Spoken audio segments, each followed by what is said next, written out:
Praise the Lord. ഞാൻ കർത്താവിന് നന്ദി കരയേറ്റുന്നു. ഇന്ന് ഈ രാത്രിയുടെ യാമത്തിൽ നമുക്ക് സഭയായി ഒരുമിച്ച് കൂടുവാൻ തക്കവണ്ണം ഇടയാക്കുന്ന ദൈവകൃപയ്ക്കായി സ്തോത്രം. നിങ്ങളോട് ഒരുമിച്ചായിരിക്കുന്നതിൽ ഞാനും സന്തോഷവാനാണ്. ദൈവം നമുക്ക് നൽകുന്ന എല്ലാ നല്ല അവസരങ്ങൾക്കായും നല്ല ദൈവകൃപയ്ക്കായും നമുക്ക് ദൈവത്തിന് നന്ദി കരയേറ്റാം. നമ്മൾ സഭയായി ഒരുമിച്ച് കൂടുമ്പോൾ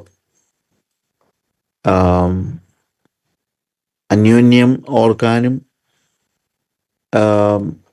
അന്യോന്യം പ്രാർത്ഥിക്കാനും അന്യോന്യമുള്ള ഒരു നല്ല ബന്ധം നമുക്കെപ്പോഴും ഉണ്ടാകേണ്ടത് അനിവാര്യമാണ്.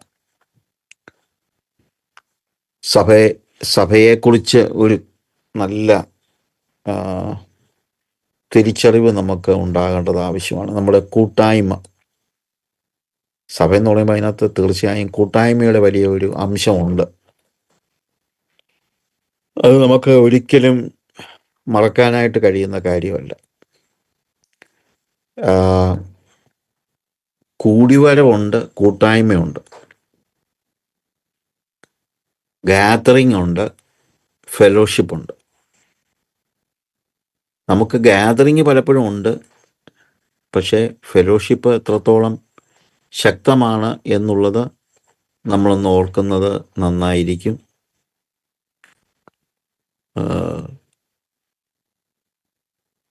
ഗാദറിങ് വേണം, ഓഫ് കോഴ്സ് ഗാദറിങ് അനിവാര്യമാണ്. എന്നാൽ അതേസമയം നമ്മളുടെ കൂട്ടായ്മയുടെ കാര്യത്തിൽ നമുക്ക് യാതൊരു വിട്ടുവീഴ്ചയും ഉണ്ടാകാൻ പാടില്ല. കൂട്ടായ്മ എന്ന് പറയുമ്പോൾ യേശുക്രിസ്തു തലയും നമ്മൾ ഓരോരുത്തരും അവയവങ്ങളും. ഒരവയവത്തിന് മറ്റൊരു അവയവത്തോടുള്ള ബന്ധം പോലെയാണ് സഭയിലെ ഒരു വ്യക്തിക്ക് മറ്റൊരു വ്യക്തിയോടുള്ള ബന്ധം. നമ്മളെ നിയന്ത്രിക്കുന്നതും നടത്തുന്നതും തലയാണ്, അത് കർത്താവാണ്, അതിന് സംശയമൊന്നുമില്ല. എന്നാൽ ആ കർത്താവിനെ നമ്മൾ എങ്ങനെ കർത്താവിനോട് കൂട്ടായ്മയുണ്ടോ അതുപോലെ നമുക്ക് തമ്മിലും കൂട്ടായ്മ ഉണ്ടാകേണ്ടത് അനിവാര്യമാണ് എന്നുള്ളത് നമ്മൾ മറന്നു പോകരുത്. എന്നാൽ കൂടിവരവുകളിൽ വളരെ പ്രധാനപ്പെട്ട കാര്യമാണ് നമ്മൾ ദൈവവചനം അഭ്യസിക്കുക, പഠിക്കുക എന്ന് പറയുന്നത്. അതിനുള്ള ഒരു സന്ദർഭം, ഒരു സമയം നമുക്ക് കൂടിവരവുകളിൽ അനിവാര്യമാണ്. അവിടെ നമ്മൾ ദൈവത്തോട് സംസാരിക്കുകയാണ്, ദൈവം നമ്മളോട് സംസാരിക്കുകയാണ്, നമ്മൾ ദൈവത്തോട് സംസാരിക്കും.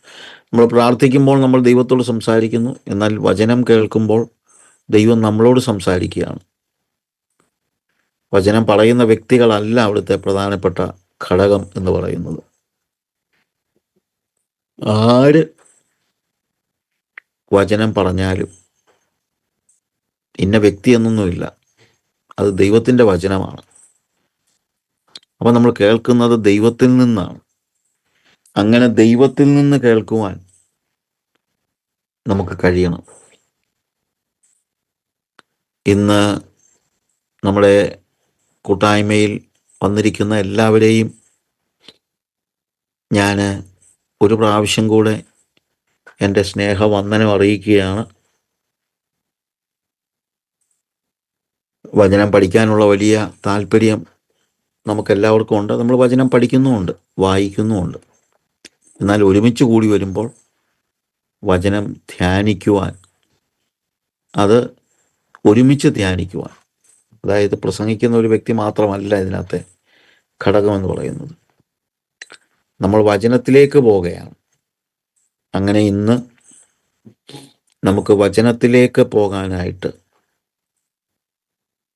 അല്പസമയം നമുക്ക് ചെലവഴിക്കാം. ഞാൻ ഒരു വേദഭാഗം വായിക്കാൻ ആഗ്രഹിക്കുകയാണ്. അത് 137 സങ്കീർത്തനമാണ്. അതിൻ്റെ ആദ്യത്തെ ഭാഗങ്ങൾ, സാംസ് 137. ബാബേൽ നദികളുടെ തീരത്ത് ഞങ്ങൾ ഇരുന്നു. സിയോനെ ഓർത്തപ്പോൾ ഞങ്ങൾ കരഞ്ഞു. അതിൻ്റെ നടുവിലെ അലരി വൃക്ഷങ്ങളിന്മേൽ ഞങ്ങൾ ഞങ്ങളുടെ കിന്നരങ്ങളെ തൂക്കിയിട്ടു. ഞങ്ങളെ ബദ്ധരാക്കി കൊണ്ടുപോയവർ സിയോൻ ഗീതങ്ങളിൽ ഒന്ന് ചൊല്ലുവിൻ എന്ന് പറഞ്ഞ് ഗീതങ്ങളെയും ഞങ്ങളെ പീഡിപ്പിച്ചവർ സന്തോഷത്തെയും ഞങ്ങളോട് ചോദിച്ചു. ഞങ്ങൾ യഹോവയുടെ ഗീതം അന്യദേശത്ത് പാടുന്നത് എങ്ങനെ? യെരൂശലേമേ, നിന്നെ ഞാൻ മറക്കുന്നുവെങ്കിൽ എൻ്റെ വലങ്കൈ മറന്നു പോകട്ടെ. നിന്നെ ഞാൻ ഓർക്കാതെ പോയാൽ, യെരൂശലേമിനെ എൻ്റെ മുഖ്യ സന്തോഷത്തേക്കാൾ വിലമതിക്കാതെ പോയാൽ, എൻ്റെ നാവ് അണ്ണാക്കിനോട് പറ്റിപ്പോകട്ടെ. ഇതാണ് നമ്മളിന്ന് ചിന്തിക്കുന്നതായ ഒരു വേദഭാഗം. നമ്മൾ പലപ്പോഴും വായിച്ചിട്ടുള്ള വേദഭാഗമാണ്. സെക്യുലർ ഫീൽഡിൽ പോലും ഇതുമായിട്ട് ബന്ധപ്പെട്ട് പാട്ടുകളും ഒക്കെ ഉണ്ടായിട്ടുണ്ട്. By the rivers of Babylon there we sat down, yea, we wept when we remembered Zion. അത് പലപ്പോഴും നമ്മൾ കേട്ടിട്ടുള്ള പാട്ടൊക്കെയാണ്. സെക്യുലർ സോങ് ആയിട്ട് തന്നെ അത് ഒത്തിരി ഫേമസ് ആണ്. വേദപുസ്തകത്തിലെ നമ്മളെ സംബന്ധിച്ചിടത്തോളം ആ സെക്യുലർ സോങ് പാടുന്ന ആളുകളുടെ മനോഭാവമല്ലല്ലോ നമുക്കുണ്ടാകേണ്ടത്. ആഴത്തിലേക്ക് നമ്മൾ കടന്നു ചെന്നാൽ ഇതിൻ്റെ പശ്ചാത്തലം നമ്മളൊന്ന് പഠിച്ചാൽ, ബാബേൽ നദികളുടെ തീരത്ത് ഞങ്ങൾ ഇരുന്നു. സിയോനെ ഓർത്തപ്പോൾ ഞങ്ങൾ കരഞ്ഞു. ബാബേൽ നദികളുടെ തീരത്ത് ഞങ്ങൾ ഇരുന്നു. ആരാണ് ഇവിടെ ഇരിക്കുന്നത്? അവർ ബാബിലോണിയരല്ല. ബാബേൽ നദികളുടെ തീരത്തിരിക്കുന്ന ഇവർ വാസ്തവത്തിൽ ബാബിലോണിയരല്ല. നമുക്കറിയാവുന്നതുപോലെ അവർ ഇസ്രായേലിയരാണ്. ഇസ്രായേലിയർ എന്തിനാണ് ബാബിലോണിൽ പോയത്? ടൂർ പോയതാണെന്ന് നമ്മൾ ചിന്തിക്കണ്ട. ടൂർ പോകാനൊക്കെ കൊള്ളാവുന്ന ഒരു സ്ഥലമാണ് ബാബിലോൺ. ഈ കാലഘട്ടത്തിലെ, ആ കാലഘട്ടത്തിലെ, ഇത് സങ്കീർത്തനം രചിക്കുന്നതായ കാലഘട്ടത്തിലെ ഏറ്റവും പ്രഗത്ഭമായ പട്ടണമാണ് ബാബിലോൺ എന്ന് പറയുന്നത്. അന്ന് ലോകത്തിൻ്റെ തന്നെ കേന്ദ്രമായിരുന്നു ബാബിലോൺ.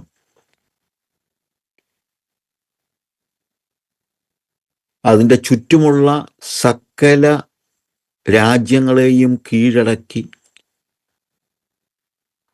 അതിൻ്റെ തലസ്ഥാനമായ, ലോകത്തിൻ്റെ തലസ്ഥാനമായിരിക്കുന്ന ഒരു സ്ഥലമാണ് ബാബിലോൺ എന്ന് പറയുന്നത്. ആ പട്ടണം ആ കാലഘട്ടത്തിലെ ഏറ്റവും പ്രസിദ്ധമായ പ്രഗത്ഭമായ പട്ടണമായിരുന്നു. ലോകത്തിൻ്റെ തന്നെ ഒരു തലസ്ഥാനം പോലെ. ഇന്നിപ്പം നമ്മൾ പറഞ്ഞാൽ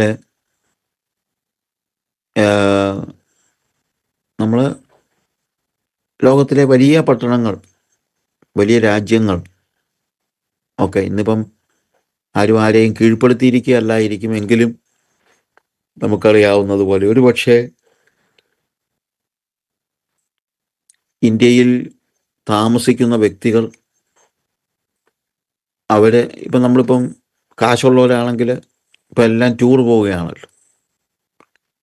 ടൂർ പോകുന്നതിന് ഞാൻ അങ്ങനെ എതിര് പറയുകയല്ല. പക്ഷേ പലപ്പോഴും ഉണ്ടാകുന്ന ഒരു പ്രശ്നം, ഇന്നത്തെ നമ്മുടെ പ്രമോദം മുഴുവൻ ഈ ടൂറാണ്. ലോകത്തിൻ്റെ എല്ലാ രാജ്യങ്ങളും വിസിറ്റ് ചെയ്യണമെന്നൊക്കെയാണ് നമ്മളെല്ലാം വലിയ ആഗ്രഹം. അങ്ങനെ പല രാജ്യങ്ങൾ വിസിറ്റ് ചെയ്യുമ്പോഴാണ് അറിയുന്നത് എല്ലാം ഒരുപോലൊക്കെ ഉള്ളൂ. ചിലടത്ത് കുറച്ച് കൂടുതൽ കെട്ടിടങ്ങളും കുറേ വലിയ റോഡുകളും വലിയ ബിസിനസ്സും പൈസയും ഒക്കെ കാണുമായിരിക്കും. അത് വെച്ച് നോക്കിക്കഴിഞ്ഞാൽ ആ കാലയളവിൽ ഈ ഇസ്രായേലിലാണല്ലോ അവിടെ വന്നിരിക്കുന്നത്. ഇസ്രായേലിയർ അഥവാ ഇസ്രായേലിൻ്റെ തലസ്ഥാനമായിരിക്കുന്ന യെരുശലേം അന്നത്തെ കാലത്തെ ഒരു സാധാരണ സിറ്റി എന്ന് ചിന്തിച്ചാൽ മതി.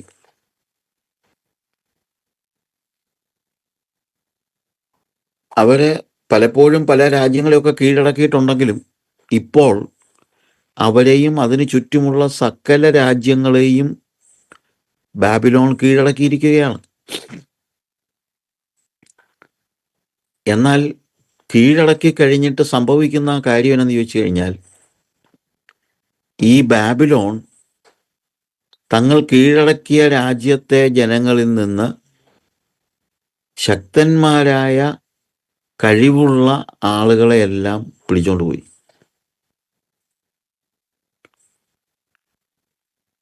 എല്ലാ രീതിയിലും ബലഹീനരായ ആളുകളെ അവിടെ തന്നെ ഒരുപക്ഷെ വിട്ടിട്ടുണ്ടാകും. നമ്മൾ പറയുന്നത് പോലെ ഇസ്രായേലിൻ്റെ ഉൾപ്പെടെ ഉള്ള ശരിക്കും ബ്രെയിൻ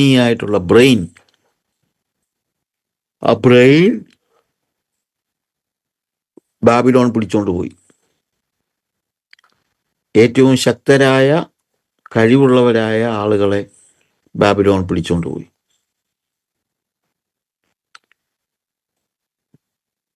അവരെ ഇപ്പോൾ ബാബിലോണിൽ അവർ കൊണ്ടുവന്നിരിക്കുകയാണ്. കഴിവുള്ള ആളുകളെയാണ് കൊണ്ടുപോയത്. ഇപ്പോൾ നമ്മൾ ദാനിയേലിൻ്റെ പ്രവചനം വായിക്കുമ്പോൾ പ്രവാസത്തിലേക്ക് പോയതായ ആളുകൾ അവര് ഗതികെട്ടവരും ബലഹീനരുമായ ആളുകളല്ല.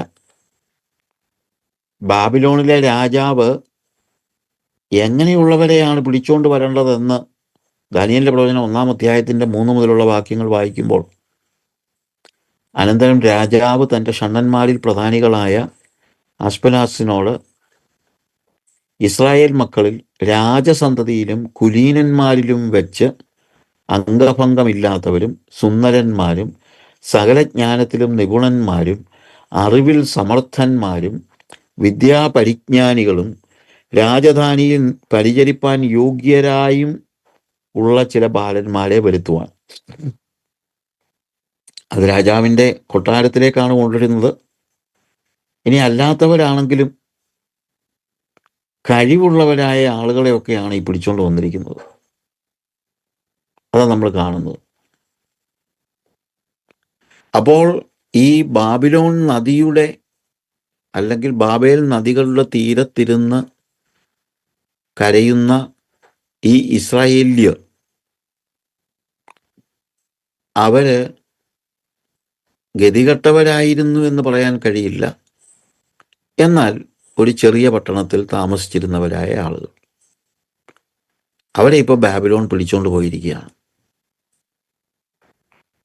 അതായത് അവരുടെ ചോയ്സും അല്ല, പിടിച്ചുകൊണ്ട് പോയതാ. അതാ ഞാൻ പറഞ്ഞത് എക്സൈൽ എന്ന് പറയുമ്പോൾ. ഇപ്പം നമ്മുടെ നാട്ടിൽ നല്ല ബ്രെയിനി ആയിട്ടുള്ള പിള്ളേർ അവരെ പുറം രാജ്യങ്ങളിൽ പോയി ജോലി ചെയ്യാൻ അവർ ചൂസ് ചെയ്യുന്നു. ഒരുപക്ഷെ ഇവിടെ വേണ്ടത്ര ജോലിയൊന്നുമില്ല. അപ്പോൾ അതുകൊണ്ട് നല്ല ജോലി കിട്ടുന്ന, നല്ല ശമ്പളം കിട്ടുന്ന സ്ഥലങ്ങളിലേക്ക്, ഒരുപക്ഷെ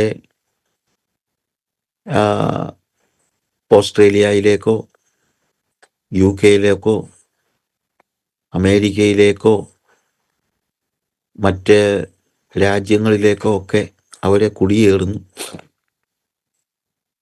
ആരും നിർബന്ധിച്ചു കൊണ്ടുപോകുന്നതല്ല. പക്ഷേ അവിടെ പോയി കഴിഞ്ഞാൽ നല്ല ജോലി കിട്ടും എന്നുള്ളതൊക്കെ നമുക്കറിയാവുന്നത് കൊണ്ട് നമ്മുടെ കുഞ്ഞുങ്ങളൊക്കെ അങ്ങനെ പോകുന്നു. അതിനകത്ത് നമുക്ക് തെറ്റു പറയാനുമില്ല. പക്ഷെ ഇവിടെ ഇസ്രായേൽ മക്കൾ അങ്ങനെ ജോലി തേടി പോയവരല്ല. പ്രത്യുത ഇവിടെ നല്ല കഴിവുണ്ടായിരുന്ന അതായത് അവിടെ എഴുതിയിരിക്കുന്നത് അംഗഭംഗമില്ലാത്തവരും സുന്ദരന്മാരും സകല ജ്ഞാനത്തിലും നിപുണന്മാരും അറിവിൽ സമർത്ഥന്മാരും വിദ്യാപരിജ്ഞാനികളും ഏറ്റവും കഴിവുള്ളവരായ ആളുകളെ പിടിച്ചോണ്ട് പോയിരിക്കുകയാണ്. പക്ഷെ പിടിച്ചോണ്ട് പോയാലോ, പിടിച്ചോണ്ട് പോയി അവരെ പീഡിപ്പിക്കുകയല്ല ശരിക്കും, പ്രത്യേകം അവർക്ക് നല്ല ജോലി കൊടുക്കുക. ഇവിടെ ദാനിയേൽ, ഹനനയ, മിശായേൽ, അസറയ എന്നീ സഹോദരങ്ങൾ യെരുശലേമിൽ ജീവിച്ചിരുന്നവരാണ്, അവിടെ ജോലി ചെയ്തിരുന്നവരായിരിക്കാം. അവരെ പിടിച്ചുകൊണ്ടുപോയി രാജ്യങ്ങൾ അല്ലെങ്കിൽ രാജാവിൻ്റെ അരമനയിൽ ഒക്കെ ജോലി ചെയ്യാൻ അവർക്ക് അവസരങ്ങളെ കൊടുക്കുകയാണ്. എന്തായാലും ഇപ്പോൾ അവർ യെരുശലേമിൽ അവർക്കുള്ള എല്ലാ നന്മകളെക്കാളും മാനുഷികമായി പറഞ്ഞാൽ ഭൗമിക നന്മകളെല്ലാം കൂടുതൽ അവിടെ ഉണ്ട്. എന്നാലും അവർ മറ്റൊരു രാജ്യത്താണ്. അവരെ ബദ്ധരാക്കി, താഴെ അവരെ കുറിച്ച് പറയുന്നത് ഞങ്ങളെ ബദ്ധരാക്കി കൊണ്ടുപോയവർ എന്നാണ്.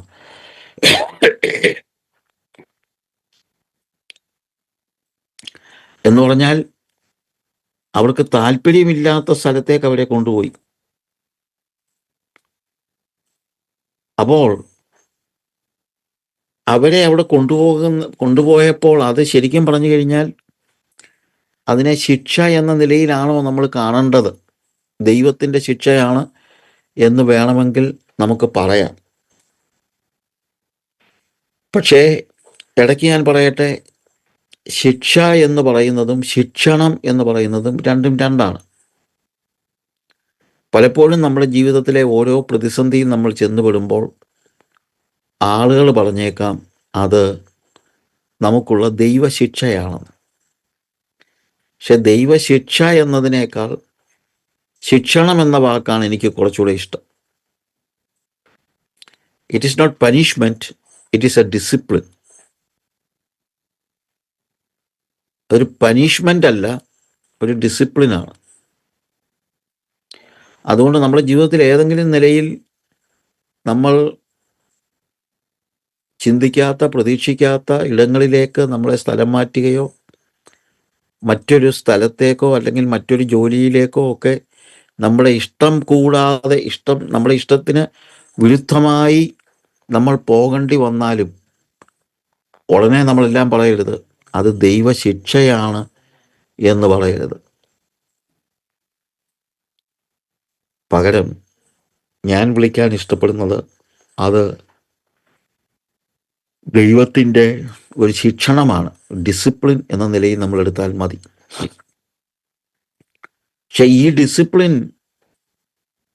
അവർക്ക് യെരുശലേം വിട്ടു പോയതിൻ്റെ ദുഃഖമുണ്ടെങ്കിലും മാനുഷികമായി നോക്കിയാൽ അവർക്ക് ദുഃഖിക്കാനൊന്നുമില്ല. കാരണം യെരുശലേം എന്ന് പറയുന്ന ഒരു സാധാരണ പട്ടണത്തിൽ നിന്ന് ഒരു വലിയ നഗരത്തിലേക്ക് അന്ന് ലോകത്തിലെ ഏറ്റവും വലിപ്പമുള്ള, ഏറ്റവും ആദരിക്കപ്പെടുന്നതായ ഒരു പട്ടണത്തിലേക്കാണ് ഇവരെ കൊണ്ടുപോകുന്നത്. അതും നല്ല പൊസിഷനിലേക്ക്, നല്ല പൊസിഷനൊക്കെ കൊടുത്താ കൊണ്ടുപോകുന്നത്. അങ്ങനെ ഒരു സാഹചര്യത്തിൽ ശരിക്കും പറഞ്ഞു കഴിഞ്ഞാൽ നമ്മൾ സന്തോഷിക്കുകയല്ലേ വേണ്ടത്? കാരണം യെരുശലേമിൻ്റെ ഏറ്റവും പ്രയാസകരമായ സാഹചര്യങ്ങളിൽ നിന്ന്, ജോലി കിട്ടാൻ സാധ്യതയില്ലാത്ത, ജോലി ചെയ്താലും വേണ്ടത്ര ശമ്പളമൊന്നും കിട്ടാത്ത അങ്ങനെയുള്ള ഒരു പട്ടണത്തിൽ നിന്ന് ലോകത്തിലെ ഏറ്റവും പ്രധാനപ്പെട്ട ഇൻഡസ്ട്രിയൽ ലെവലിൽ നോക്കിയാലും കൾച്ചറൽ ലെവലിൽ നോക്കിയാലും ഫിനാൻഷ്യൽ ലെവലിൽ നോക്കിയാലും എല്ലാം ലോകത്തിൻ്റെ തലസ്ഥാനമായ ബാബിലോണിലേക്കല്ലേ കൊണ്ടുപോയത്. തിരുവനന്തപുരത്ത് ഒരു ചെറിയ കമ്പനിയിൽ ജോലി ചെയ്തുകൊണ്ടിരുന്ന ഒരു പയ്യനെ, എൻജിനീയറിങ് കഴിഞ്ഞ ഒരു പയ്യനെ, അതൊക്കെ IT പ്രൊഫഷനാണെന്ന് വയ്ക്കുക, അവിടെ നിന്ന് IBM മറ്റോ അവനെ വിളിച്ചോണ്ട് അമേരിക്കയിലെ വാഷിങ്ടണിലേക്ക് അവിടുത്തെ IBMൻ്റെ ഒരു റീജിയണൽ മാനേജറായിട്ട് വല്ലതും അപ്പോയിൻ്റ് ചെയ്യുകയാണെങ്കിൽ അതൊരു സന്തോഷകരമായ ഒരു കാര്യമായിട്ടല്ല നമുക്ക് പറയാൻ കഴിയത്തുള്ളൂ. പാവം തിരുവനന്തപുരം പട്ടണത്തിൽ നല്ല കമ്പനിയിലൊക്കെ ആയിരുന്നു ജോലി എന്ന് പറഞ്ഞാലും വേണ്ടത്ര നല്ല സാഹചര്യങ്ങളൊന്നും ഇല്ലാതിരുന്ന ഒരു സ്ഥലത്ത് കഴിയുമ്പോൾ അവനെ ദൈവം ലോകത്തിലെ തന്നെ ഏറ്റവും IT പ്രൊഫഷണൽസിൻ്റെ കേന്ദ്രമായ വാഷിങ്ടണിലേക്ക് അവനെ കൊണ്ടുപോയി എന്ന് പറയുമ്പോൾ ദൈവം ചെയ്ത വലിയൊരു ഉപകാരമായിട്ടാണ് നമ്മൾ ചിന്തിക്കുന്നത്. ദൈവം അറിയാതെയല്ല കൊണ്ടുപോകുന്നത്. പക്ഷെ എന്നാലും അവരെ സംബന്ധിച്ചിടത്തോളം അവർക്ക് നമ്മളൊരു പക്ഷേ, അതായത് തിരുവനന്തപുരത്ത് നിന്ന് ഒരുത്തിനെ ന്യൂയോർക്കിലേക്ക് കൊണ്ടുപോയി അവിടെ ഏറ്റവും മെച്ചപ്പെട്ട ജോലി കൊടുത്താൽ, വേണ്ടത്ര സമൃദ്ധി കൊടുത്താൽ, ഈ പറഞ്ഞതുപോലെ അവിടെ അവന് നല്ല വീടും ടെസ്ല കാറും അല്ലെങ്കിൽ BMW ഒക്കെ കൊടുത്ത് അവനെ അവിടെ ആക്കുമ്പോൾ നമ്മൾ ശരിക്കും പറഞ്ഞു കഴിഞ്ഞാൽ എന്താ ചെയ്യുന്നത്? നമ്മൾ വേണമെങ്കിൽ ഒരു സ്തോത്ര പ്രാർത്ഥനയായിരിക്കും നമ്മൾ നടത്തുക. നമ്മൾ ദൈവത്തിന് സ്തോത്രം ചെയ്യും. എന്നാൽ ഈ യെരുശലേമിൽ നിന്ന് വന്ന വ്യക്തികൾ അവർ വ്യത്യസ്തരായിരുന്നു. അവർ ഈ സമൃദ്ധിയിൽ, ശരിക്കും പറഞ്ഞു കഴിഞ്ഞാൽ ആ സമൃദ്ധിയിൽ ആനന്ദിക്കുവാൻ അവർക്ക് കഴിയുന്നില്ല. കാരണം അവർ എഴുതിയിരിക്കുന്നത് സിയോനെ ഓർത്തപ്പോൾ ഞങ്ങൾ കരഞ്ഞു എന്നാണ്.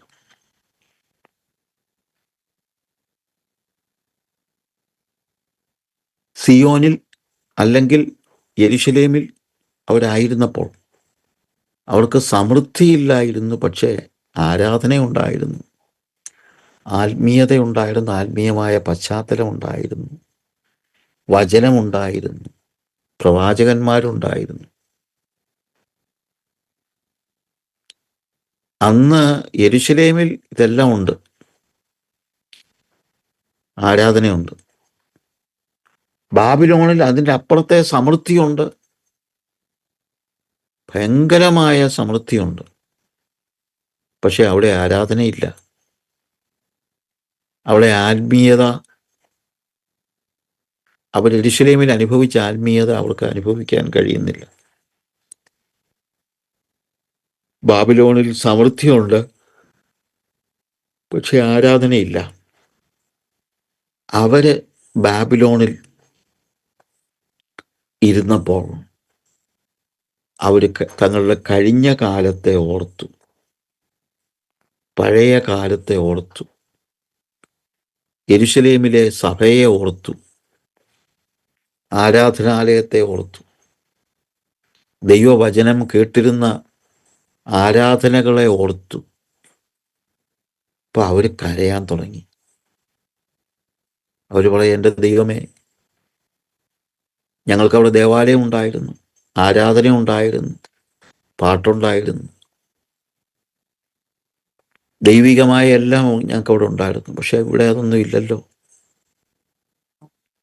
അവർ സിയോനെ ഓർത്തു.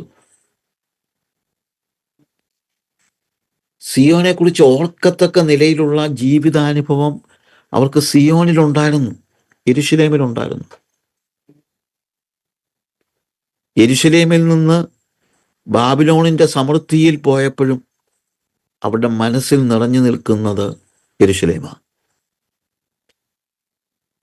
കാരണം യുവാക്കളായ അവർ ഇസ്രായേൽ സഭയുടെ ആ സ്നേഹത്തെ അറിഞ്ഞവരാണ്, ആ ദൈവത്തെ അറിഞ്ഞവരാണ്, ആരാധനയിൽ പങ്കെടുത്തവരാണ്, ദൈവ സാന്നിധ്യം അനുഭവിച്ചവരാണ്. ബാബിലോണിൽ സമ്പത്തുണ്ട്, പക്ഷേ അവർക്ക് ആ ദൈവ സാന്നിധ്യം അനുഭവിക്കാൻ കഴിയുന്നില്ല. അവർക്ക് ആരാധനയില്ല, അവർക്ക് ദേവാലയമില്ല. പക്ഷെ അവർക്ക് സിയോനെ കുറിച്ചുള്ള ഓർമ്മയുണ്ട്. ഞാൻ ചിലപ്പോൾ ആലോചിക്കാറുണ്ട്, ഈ നമ്മുടെ കുഞ്ഞുങ്ങൾക്ക്, അവരൊക്കെ പഠിക്കാനായിട്ട് പല സ്ഥലങ്ങളിലേക്ക് പോയിരിക്കുന്നവരൊക്കെ ആണല്ലോ. UK-യിലുള്ളവരുണ്ട്, പല രാജ്യങ്ങളിൽ അവർ പോയിട്ടുണ്ട്. അങ്ങനെയുള്ള സ്ഥലങ്ങളിൽ ഒരുപക്ഷെ അവർ വളരെ സമൃദ്ധിയിലായിരിക്കും കഴിയുന്നത്. പക്ഷെ അങ്ങനെ സമൃദ്ധിയിൽ കഴിയുമ്പോൾ അവരെ കഴിഞ്ഞ കാലത്ത് ആരാധിച്ച സഭയെക്കുറിച്ച് ഒരു ഗൃഹാതുരത്വം അവർക്കുണ്ടോ? നമ്മളോട് തന്നെ ചോദിക്കണം, നമ്മുടെ കുഞ്ഞുങ്ങൾക്ക് ദൈവസഭയെക്കുറിച്ച്, ഓ എൻ്റെ സഭ,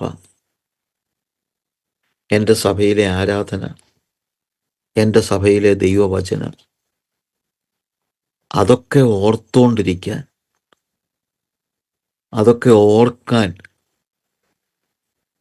അങ്ങനെ നല്ല ഓർമ്മ നമ്മൾ നമ്മുടെ കുഞ്ഞുങ്ങൾക്ക് കൊടുക്കത്തക്ക നിലയിൽ നമ്മുടെ സഭ ആ നിലയിൽ കുഞ്ഞുങ്ങൾക്ക് അടുപ്പമുള്ളവരായി, അല്ലെങ്കിൽ കുഞ്ഞുങ്ങൾക്ക് അതിനകത്ത് ഇൻവോൾവ്മെൻ്റ് ഉണ്ടായിരുന്നു നമ്മുടെ സഭയിൽ.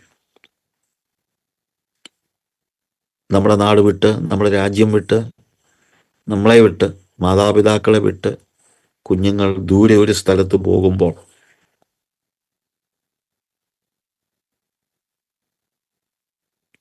അവരാരാധിച്ച ആരാധനയെയും അവർ കേട്ട ദൈവവചനത്തെയും അവരുടെ ഭവനങ്ങളിലെ കുടുംബ പ്രാർത്ഥനകളെക്കുറിച്ചും ഒക്കെയുള്ള ഒരു ഗൃഹാതുരത്വം ഞാൻ ഭവനത്തിലായിരുന്നപ്പോൾ, എൻ്റെ മാതാപിതാക്കളോടൊപ്പമായിരുന്നപ്പോൾ എന്തോരം നല്ല ജീവിതാനുഭവങ്ങളാണ് എനിക്കുണ്ടായിരുന്നത് എന്ന് പറയത്തക്ക നിലയിൽ അങ്ങനെ ഒരു ബിലോങ്ങിങ്നെസ് നമ്മുടെ കുഞ്ഞുങ്ങൾക്ക് കൊടുക്കുന്നതിൽ നമ്മളുടെ കുടുംബങ്ങളും സഭയും വിജയിച്ചിട്ടുണ്ടോ? നമ്മളോട് തന്നെ ഒന്ന് ചോദിച്ചേ. ലോകത്തിലെവിടെ പോയാലും എൻ്റെ കുഞ്ഞുങ്ങൾ ഞങ്ങളുടെ കുടുംബ പ്രാർത്ഥനയിലെ ആത്മീയത മറക്കാതെ എപ്പോഴും അതിനെക്കുറിച്ച് ചിന്തിക്കും എന്ന് നമുക്ക് പറയാൻ പറ്റുമോ? ഞങ്ങളുടെ സഭയിൽ കുഞ്ഞുങ്ങൾ അനുഭവിച്ച സന്തോഷം, ദൈവികത, അത് നമ്മുടെ കുഞ്ഞുങ്ങൾ ലോകത്തിലെവിടെ പോയാലും ഗൃഹാതുരത്വത്തോടുകൂടെ അവരതിനെ ഓർക്കുമോ?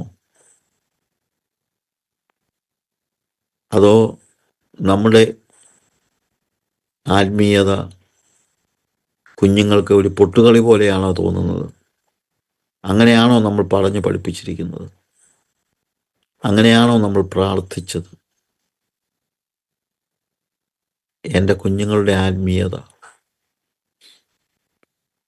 ദൈവത്തോടും ദൈവവചനത്തോടും ദൈവസഭയോടും അവർക്കുള്ളതായ ആ വലിയ ഒരു ഗൃഹാതുരത്വം, അത് നമ്മുടെ കുഞ്ഞുങ്ങൾക്കുണ്ടാക്കുന്നതിന് നമ്മൾ ശ്രദ്ധിക്കണം. കുഞ്ഞുങ്ങൾക്ക് ഓർക്കാൻ ചിലത് നമ്മുടെ സഭയിലുണ്ടാവണം. അവർ ലോകത്തിലൂടെ പോയാലും അതൊക്കെ ഓർക്കണം. നമ്മുടെ സഭയുടെ ആരാധന, മറ്റുള്ള കാര്യങ്ങളൊക്കെ നമ്മളൊന്ന് ഓർക്കണം. ശരിയായ നിലയിൽ നമ്മളൊന്ന് നമ്മൾ ഓർക്കണം. നമ്മുടെ കുഞ്ഞുങ്ങൾക്ക് നല്ല ഓർമ്മകൾ നമ്മൾ പകർന്നു കൊടുക്കണം. ഓർക്കാൻ ചിലത് കൊടുക്കണം. അത് അവരുടെ മനസ്സിൽ നിന്ന് മായാൻ പാടില്ല. എപ്പോഴും അവരതിനെക്കുറിച്ച് ചിന്തിച്ചുകൊണ്ടിരിക്കുന്നതായ ഒരു കാര്യം. ഇവിടെ നമ്മൾ കാണുന്ന കാര്യം എന്താണ്? ബാബേൽ നദിയുടെ തീരത്ത് ഞങ്ങൾ ഇരുന്നു, സിയോനെ ഓർത്തപ്പോൾ ഞങ്ങൾ കരഞ്ഞു.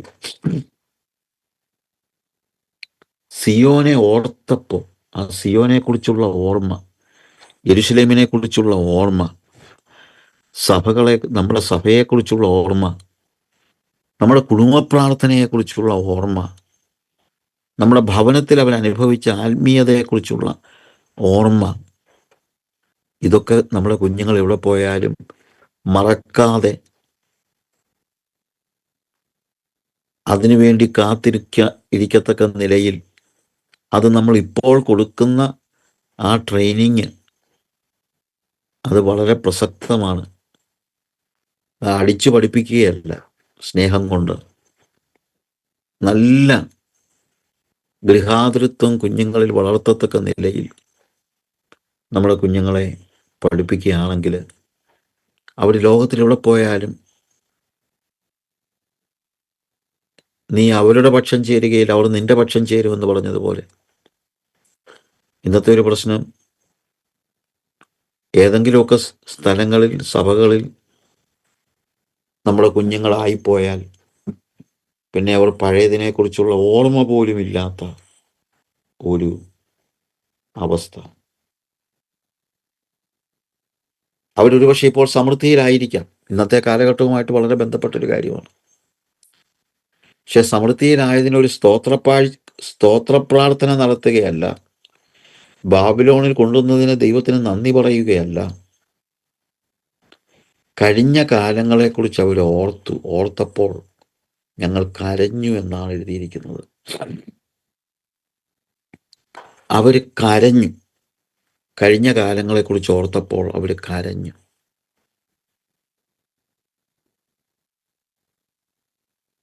കഴിഞ്ഞ കാലത്തെക്കുറിച്ചുള്ള ഒരു നല്ല ബോധ്യം. നമ്മുടെ പിതാക്കന്മാരൊക്കെ ദൈവത്തെ ആരാധിക്കുവാൻ ഇറങ്ങിയപ്പോൾ അവരനുഭവിച്ച ആത്മീയ സന്തോഷം. കഴിഞ്ഞ കാലം എന്ന് ഞാൻ ഉദ്ദേശിക്കുന്നത് നമ്മൾ രക്ഷിക്കപ്പെടുന്നതിന് മുമ്പുള്ള അവസ്ഥയല്ല. നമ്മൾ രക്ഷിക്കപ്പെട്ട കാലയളവിൽ നമ്മുടെ സഭയിലുണ്ടായിരുന്ന അവസ്ഥകൾ, അതൊക്കെ ഓർക്കുമ്പോൾ, അതൊക്കെ അനുഭവിക്കുമ്പോൾ, അല്ലെങ്കിൽ ആ കഴിഞ്ഞ കാലങ്ങളിലെ കാര്യങ്ങളെ ഓർക്കുമ്പോൾ അവരോർത്ത് കരയുകയാണ്. കഴിഞ്ഞ കാലങ്ങളെക്കുറിച്ചുള്ള നല്ലൊരു ഓർമ്മ ആവശ്യമാണ്. അതിലേക്കുള്ളൊരു മടങ്ങിപ്പോക്ക് ആവശ്യമാണ്. അപ്പോസ്തോലിക കാലങ്ങളൊക്കെ ഒന്ന് ആലോചിച്ചാൽ, കഴിഞ്ഞ കാലം എന്ന് പറയുമ്പോൾ അപ്പോസ്തോലിക കാലം തൊട്ട് ഇങ്ങോട്ടുള്ള ആത്മീയരായ ആളുകളെക്കുറിച്ച് നമ്മൾ പഠിക്കുമ്പോൾ അതൊക്കെ നമ്മുടെ ജീവിതത്തിൽ പഠനവിധേയമാകണം. അവരനുഭവിച്ച സ്വാതന്ത്ര്യം, അവരനുഭവിച്ച സ്ട്രഗിൾസ് രണ്ടുമുണ്ട്. എന്നാൽ ഇപ്പോൾ നമ്മൾ sometimes we can even invite those people into your house. സഭയെ വിളിക്കാൻ കുഴപ്പമില്ല, ഇത് സംസാരിക്കുകയാണ്. അതുണ്ടാകണമെങ്കിൽ കഴിഞ്ഞ കാലത്തെക്കുറിച്ച് നമുക്ക് ഒരു നല്ല ബോധ്യമുണ്ടാകണം. അതിന് നമ്മളെ തന്നെ ഫലമേൽപ്പിക്കണം. കർത്താവേ, ഈ മോഡേണിസമൊക്കെ എന്നെ ബാധിക്കാതെ യഥാർത്ഥ ദൈവവചനത്തിൻ്റെ അടിസ്ഥാനത്തിൽ ദൈവത്തെ പിൻപറ്റുവാനും ഞങ്ങളുടെ കുഞ്ഞുങ്ങൾ ഒക്കെ ആ ദൈവികതയിൽ നിലനിൽക്കുവാനും കഴിയണമെങ്കിൽ അങ്ങനെയുള്ള അനുഭവങ്ങൾ ഇപ്പോഴേ നമ്മൾ കുഞ്ഞുങ്ങൾക്ക് കൊടുക്കണം. അപ്പോൾ അവർ പറയും, ഞങ്ങളുടെ പിതാക്കന്മാരുടെ കാലത്തേക്ക് ഞങ്ങൾക്ക് മടങ്ങിപ്പോകണം. അത് അവർ തന്നെ പറയും. അവിടെ ഞാൻ പണ്ട് ഗുഡ് ന്യൂസിൻ്റെ എഡിറ്ററായിരുന്ന VM മാത്യു സാറുണ്ട്. ഒത്തിരി പ്രായമുള്ള മനുഷ്യനായിരുന്നു. അദ്ദേഹം ഞാനും വളരെ ക്ലോസ് ആയിട്ട് അസോസിയേറ്റ് ചെയ്തിരുന്ന ആളുകളാണ്. ഞാനും ഒന്ന് ഗുഡ് ന്യൂസിൽ എഴുതുകയൊക്കെ ചെയ്തുകൊണ്ടിരിക്കുകയാണ്. ഇപ്പം VMR സാർ ഇങ്ങനെ ഇടയ്ക്കിടയ്ക്ക് പറയുമായിരുന്നു, നമ്മളൊക്കെ നവീകരണത്തെക്കുറിച്ച് പറയുന്നു, എന്നാൽ ശരിക്കും നവീകരണത്തെക്കാൾ കൂടുതൽ ആവശ്യം ഒരു പൂർവീകരണമാണെന്ന്. നവീകരണം മുന്നോട്ട് പോകുന്ന കാര്യങ്ങളാണ് പറയുന്നതെങ്കിൽ പൂർവീകരണം പുറകിലേക്ക് പോകുന്ന കാര്യമാണ് പറയുന്നത്. നമ്മുടെ സഭകൾ പണ്ടത്തെ പോലൊരു നല്ല കാലം എന്നൊക്കെ നമ്മൾ പറയുമല്ലോ. പണ്ടത്തെ പോലൊരു കഷ്ടകാലമല്ല, പണ്ടത്തെ പോലെ ഒരു നല്ല കാലം. അത് നമ്മുടെ വിളവ് വർദ്ധിക്കുമ്പോഴുണ്ടാകുന്ന കാര്യമല്ല. ദൈവസന്നിധിയിൽ നമ്മളെ തന്നെ സമർപ്പിക്കുവാൻ അതിനുവേണ്ടിയുള്ളൊരു കാലം.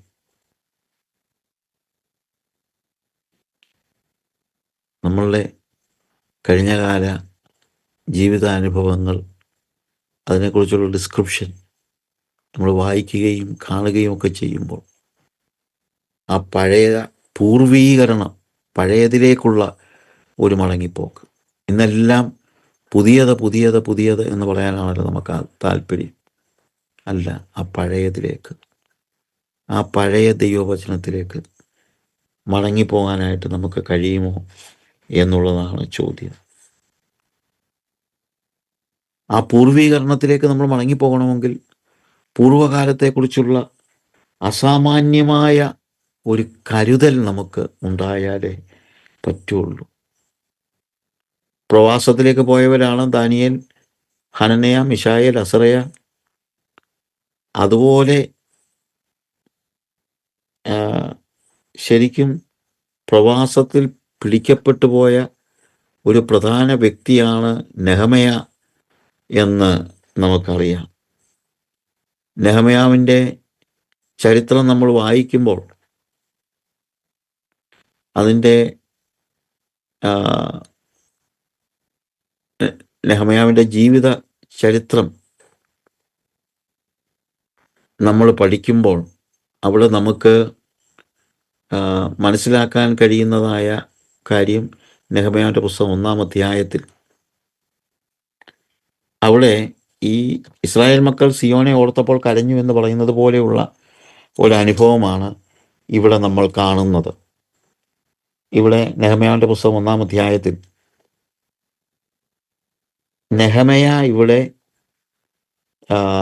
ശൂഷൻ രാജധാനിയിൽ രാജാവിൻ്റെ പാനപാത്രവാഹകനായിരിക്കുന്ന, അതായത് ശരിക്കും സമൃദ്ധിയിൽ, അവനില്ലാത്തതായിട്ടൊന്നുമില്ല, രാജാവിൻ്റെ പാനപാത്രവാഹകനാണ്. രാജാവിൻ്റെ പാനപാത്രവാഹകൻ. പാനപാത്രവാഹകൻ എന്ന് പറയുമ്പോൾ ദാഹിക്കുമ്പോൾ വെള്ളം എടുത്തു കൊടുക്കുന്ന ആളെന്നാണ് നമ്മൾ പലപ്പോഴും ചിന്തിക്കുന്നത്. പക്ഷേ രാജാക്കന്മാരുടെ കാലയളവിൽ അങ്ങനെയല്ലായിരുന്നു. രാജാക്കന്മാരുടെ കാലയളവിൽ രാജാവിൻ്റെ ഏറ്റവും അടുത്ത ഉപദേഷ്ടാക്കന്മാരാണ് പാനപാത്രവാഹകന്മാരായിത്തീരുന്നത്.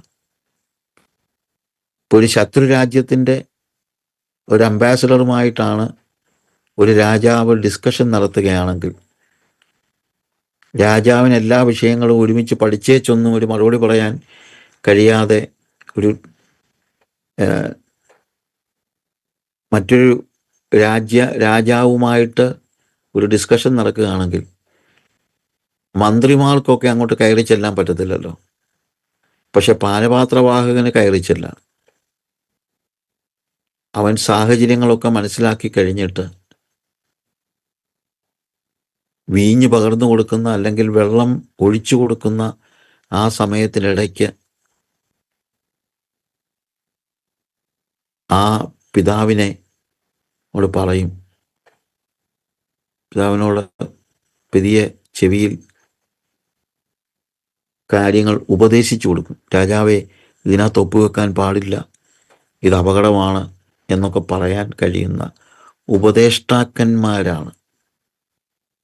അങ്ങനെ ഒരു ഉപദേഷ്ടാവായിരുന്നു നെഹമയ. എന്നാൽ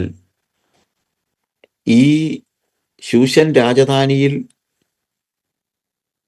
രാജാവിൻ്റെ പാനപാത്രവാഹകനായിരിക്കുന്ന പ്രവാസിയായ നെഹമയ പക്ഷേ അവൻ്റെ മനസ്സിൽ മുഴുവൻ ഈ ശൂഷൻ രാജധാനിയിലെ സമൃദ്ധിയല്ല. അവൻ്റെ മനസ്സിൽ മുഴുവൻ ഇപ്പോഴും യെരൂശലേമാണ്, പഴയ ആരാധനയാണ്, പഴയ ആത്മീയ അനുഭവങ്ങളാണ്, ദൈവവുമായിട്ടുള്ള എൻകൗണ്ടറുകളാണ്. അതൊക്കെയാണ് അവൻ്റെ മനസ്സിൽ. ശൂഷൻ രാജധാനിയിൽ ആയിരുന്ന അല്ലെങ്കിൽ പ്രവാസികളായിരുന്ന ആളുകൾ, അവരെ സംബന്ധിച്ചിടത്തോളം അവര് രാജാവുമായിട്ടൊക്കെ നല്ല ബന്ധവും കാര്യങ്ങളും എല്ലാം ഉണ്ട്, പൈസയുണ്ട്, നമ്മുടെ ഭാഷ പറഞ്ഞാൽ BMW കാറുണ്ട്, കൊട്ടാരം പോലുള്ള വീടുണ്ട്, ഇഷ്ടം പോലെ കാശുണ്ട്, ഒക്കെ ഉണ്ട്. പക്ഷെ മനസ്സിൽ ഇപ്പോഴും യെരൂശലേമാണ്. അതുകൊണ്ട് ഈ നെഹെമ്യാ യെരൂശലേമിൽ നിന്ന് വന്ന ചില ആളുകളെ കണ്ടു കഴിഞ്ഞപ്പോൾ അവൻ്റെ മനസ്സിൽ, ഇന്നത്തെ പോലെ ന്യൂസ് പേപ്പറൊന്നും ഇല്ലല്ലോ വിവരങ്ങൾ അറിയാനായിട്ട്. നെഹെമ്യാ 1-ാം അധ്യായത്തിൽ 2-ാം വാക്യത്തിൽ എൻ്റെ സഹോദരന്മാരിൽ ഒരുത്തനായ ഹനാനിയും യഹൂദയിൽ നിന്ന് ചില പുരുഷന്മാരും വന്നു. യെരൂശലേമിൽ നിന്ന് ചില പുരുഷന്മാർ വന്നു കഴിഞ്ഞപ്പോൾ പെട്ടെന്ന് നെഹെമ്യാവിൻ്റെ മനസ്സിൽ, ഇവരോട് ചോദിച്ചാൽ അറിയാം ശൂഷൻ രാജധാനിയുടെ അവസ്ഥ. അവിടെ പെട്ടെന്ന് ചോദിക്കുകയാണ്.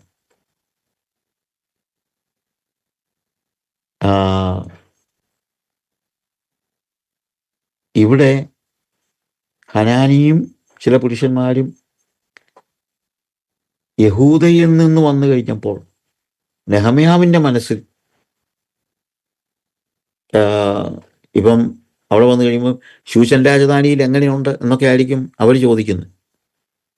ഇവിടെ ഭയങ്കര സുഖമാണ്, ഭയങ്കര സന്തോഷമാണ്, ഇവിടെ ഇഷ്ടംപോലെ കാശ. ഇതൊന്നുമല്ല നെഹെമ്യാ പെട്ടെന്ന് ചോദിക്കുകയാണ്, എങ്ങനെയുണ്ട് യെരൂശലേം? അവൻ്റെ മനസ്സിൽ ഈ ശൂഷൻ രാജധാനിയോ അവിടുത്തെ സമൃദ്ധിയോ ഒന്നും നെഹെമ്യാവിൻ്റെ മനസ്സിൽ കയറിയിട്ടില്ല. അവൻ്റെ മനസ്സിൽ ഇപ്പോഴും അവൻ്റെ ജനമാണ്, അവൻ്റെ സഭയാണ്, ആ സഭയെക്കുറിച്ചുള്ള അഭിവാഞ്ചകളാണ്.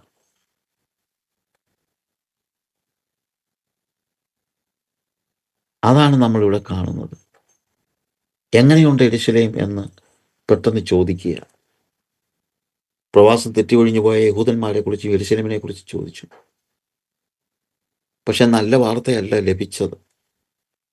അതിന് അവൻ എന്നോട്, പ്രവാസത്തിൽ നിന്ന് തെറ്റിയൊഴിഞ്ഞു പോയ ശേഷിപ്പ് അവിടെ ആ സംസ്ഥാനത്ത് മഹാകഷ്ടത്തിലും അപമാനത്തിലും ഇരിക്കുന്നു. യെരൂശലേമിൻ്റെ മതിലിടിഞ്ഞും അതിൻ്റെ വാതിലുകൾ തീവച്ച് ചുട്ടും കിടക്കുന്നു എന്ന് പറഞ്ഞു. അപ്പോൾ യെരൂശലേമിൽ നിന്ന് വന്ന ആളുകൾ അവിടുത്തെ പ്രതിസന്ധികൾ, അല്ലെങ്കിൽ അവിടുത്തെ ഇപ്പോഴത്തെ അവസ്ഥ, ഒരിക്കൽ ചുറ്റുമതിലുണ്ടായിരുന്നു, ഒരിക്കൽ കൊട്ടാരങ്ങളുണ്ടായിരുന്നു, ഒരിക്കൽ അവിടെ ആരാധനയുണ്ടായിരുന്നു, യെരൂശലേം ദേവാലയമുണ്ടായിരുന്നു. എല്ലാം കൊണ്ടും ഒരു ആത്മീക പശ്ചാത്തലത്തിൽ വളർന്ന നെഹെമ്യാവിനോട് ഇപ്പോൾ യെരൂശലേമിൽ നിന്ന് വന്ന ആളുകൾ പറയാണ്, അവിടെ ആ സംസ്ഥാനത്ത് അവർ മഹാകഷ്ടത്തിലും അപമാനത്തിലും ഇരിക്കുന്നു. യെരൂശലേമിൻ്റെ മതിലിടിഞ്ഞും അതിൻ്റെ വാതിൽ തീവച്ച് ചുട്ടും കിടക്കുന്നു. അവിടെ നമ്മൾ കാണുന്നത്, ഈ വർത്തമാനം കേട്ടപ്പോൾ ഞാൻ ഇരുന്ന് കരഞ്ഞു. 137 സങ്കീർത്തനത്തിൽ നമ്മൾ കണ്ടു, യെരൂശലേമിനെ ഓർത്തപ്പോൾ ബാബിലോണിൽ വന്ന് താമസിക്കുന്ന, സമൃദ്ധിയിൽ ജീവിക്കുന്ന ഇസ്രായേൽ മക്കൾ അവർ കരയുക. കാരണം അവരുടെ മനസ്സിൽ ഈ സമൃദ്ധി ഒന്നും കയറിയിട്ടില്ല. അവരുടെ മനസ്സിൽ ഇപ്പോഴും യെരൂശലേം, യെരൂശലേം, ദൈവരാജ്യം, ദൈവസഭ. നമുക്കൊക്കെ ഒരു പാഠമായിരുന്നു. സമൃദ്ധി വരുമ്പോൾ സമൃദ്ധിയുടെ മേൽ കണ്ണുവെക്കുന്നതിന് പകരം ആ സമയത്തും യെരൂശലേമിനെക്കുറിച്ച്, ദൈവസഭയെക്കുറിച്ച്, ആത്മീയതയെക്കുറിച്ച് ഒക്കെ ചിന്തിക്കാൻ നമുക്ക് കഴിയണം എന്നുള്ളതാണ് നമ്മൾ മനസ്സിലാക്കുന്നത്. ഇവിടെ നമ്മളുടെ വേദഭാഗത്ത് വരുമ്പോൾ 137 സങ്കീർത്തനത്തിൽ അവിടെയും നമ്മൾ കാണുന്നത് യെരൂശലേം സിയോനെ ഓർത്തപ്പോൾ ഞങ്ങൾ കരഞ്ഞു എന്നാണ്. നെഹെമ്യാ ബഹുസമൃദ്ധിയിലായിരുന്നപ്പോഴും അവൻ്റെ മനസ്സിൽ മുഴുവൻ യെരൂശലേമായിരുന്നു. ഇതുപോലെ ദൈവം നമുക്ക് സമൃദ്ധി തരുന്നെങ്കിൽ ആ സമൃദ്ധിയിലിരിക്കുമ്പോഴും ദൈവസഭയെക്കുറിച്ച്, ദൈവസഭയുടെ ഇന്നത്തെ അവസ്ഥയെക്കുറിച്ച് ഒരു വലിയ തിരിച്ചറിവ് നമുക്കുണ്ടാകേണ്ടത് അത്യാവശ്യമാണ്. യെരൂശലേമിൻ്റെ വാതിൽ തീവച്ച് ചുട്ടുകിടക്കുന്നു, മതിലിടിഞ്ഞുപോയി. ഈ മതിലിടിഞ്ഞാലുള്ള പ്രശ്നം എന്താ? മതിലിടിഞ്ഞാൽ പിന്നെ ആർക്ക് വേണമെങ്കിലും അതിനകത്ത് കയറാം. വാസ്തവത്തിൽ ഇന്ന് സഭയ്ക്കും പറ്റിയിരിക്കുന്ന പ്രശ്നം അതല്ലേ? സഭയുടെ വാതിൽ തീവച്ച് ചുട്ടുകിടക്കുന്നു. ആരും ഇപ്പം ഇങ്ങോട്ട് കയറുന്നേ ഇല്ല. പണ്ടുണ്ടായിരുന്ന കുറച്ചു പേരേ ഉള്ളൂ. പുതുതായിട്ട് ആരും രക്ഷിക്കപ്പെട്ടു വരുന്നില്ല. പുതുതായിട്ട് ആർക്കും വരാൻ താല്പര്യമില്ല.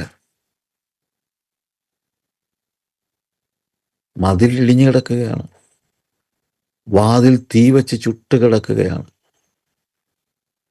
ആർക്കും കയറി വരാവുന്ന നിലയിലേക്ക്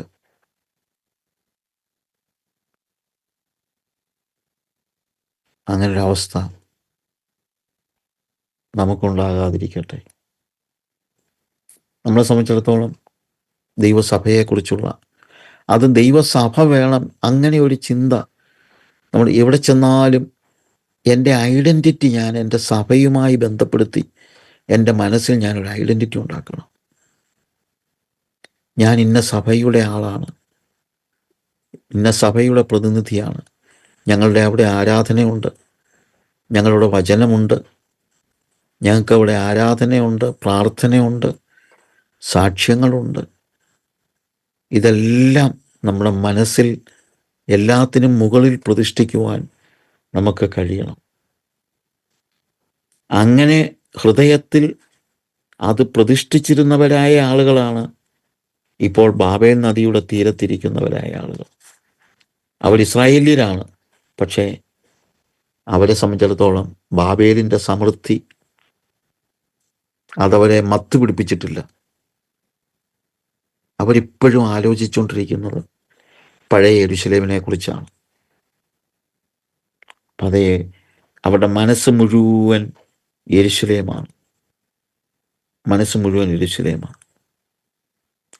നെഹെമ്യാവ് രാജാവിൻ്റെ ഉപദേഷ്ടാവാണ്, പക്ഷെ അവൻ്റെയും മനസ്സ് നിറഞ്ഞ് നിൽക്കുന്നത്, ശരിക്കും മനസ്സിൽ നിറഞ്ഞു നിൽക്കുന്നത് യെരൂശലേമാണ്, സിയോൻ, ദൈവസഭ. അതാണ് നമുക്ക് മനസ്സിലാക്കാൻ കഴിയുന്നതായ കാര്യം. അങ്ങനെയൊരവസ്ഥ നമുക്കുണ്ടാകണമെങ്കിൽ മനസ്സിൽ മുഴുവൻ യെരൂശലേമിനെ കുറിച്ച് മാത്രം ചിന്തിക്കുന്നതായ കാര്യം. ആ യെരൂശലേമിൽ ഇപ്പോൾ നടക്കുന്നതായ പ്രതിസന്ധികളെ ഒക്കെ ഓർത്തപ്പോൾ, അറിഞ്ഞപ്പോൾ നെഹെമ്യാവ് എന്താ ചെയ്യുന്നത്? നെഹെമ്യാവിനോട് അവർ പറഞ്ഞു, പ്രവാസത്തിൽ തെറ്റിയൊഴിഞ്ഞു പോയ ശേഷിപ്പ് അവിടെ ആ സംസ്ഥാനത്ത് മഹാകഷ്ടത്തിലും അപമാനത്തിലും ഇരിക്കുന്നു.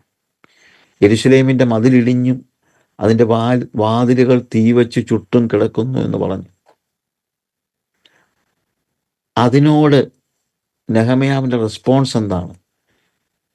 ഈ വർത്തമാനം കേട്ടപ്പോൾ ഞാനിരുന്ന് കരഞ്ഞു, കുറേ നാൾ ദുഃഖിച്ചു, ഉപവസിച്ചുകൊണ്ട് സ്വർഗത്തിലെ ദൈവത്തോട് ഞാൻ പ്രാർത്ഥിച്ചു.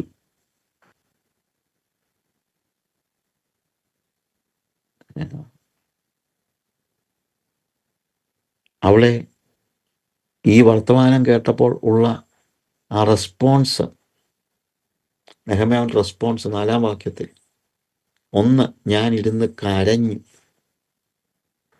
കുറെ നാൾ ദുഃഖിച്ചു, ഉപവസിച്ചു, പ്രാർത്ഥിച്ചു. കരഞ്ഞു, ദുഃഖിച്ചു, ഉപവസിച്ചു, പ്രാർത്ഥിച്ചു.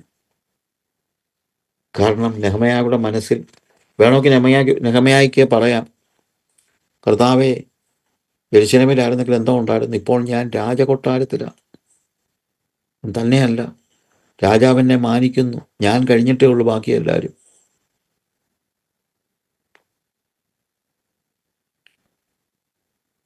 എനിക്ക് ഭയങ്കരമായ സമൃദ്ധിയുടെ ഉണ്ട് എന്നൊക്കെ വേണമെങ്കിൽ നെഹമ്യാവിന് പറയാം. പക്ഷേ സമൃദ്ധിയില നെഹമ്യാ ജീവിക്കുന്നതെങ്കിൽ ഇസ്രായേലിൻ്റെ നഷ്ടത്തെ ഓർത്ത് അവിടെ ആ സംസ്ഥാനത്ത് ആ ശേഷിപ്പ് മഹാകഷ്ടത്തിലും അപമാനത്തിലും ഇരിക്കുകയാണ് എന്ന് പറഞ്ഞ സാഹചര്യത്തിൽ ഞാൻ ഇരുന്ന് കരഞ്ഞു, കുറെ നാൾ ദുഃഖിച്ചും ഉപവസിച്ചും കൊണ്ട് സ്വർഗത്തിലെ ദൈവത്തോട് പ്രാർത്ഥിച്ചു പറഞ്ഞു തന്ന.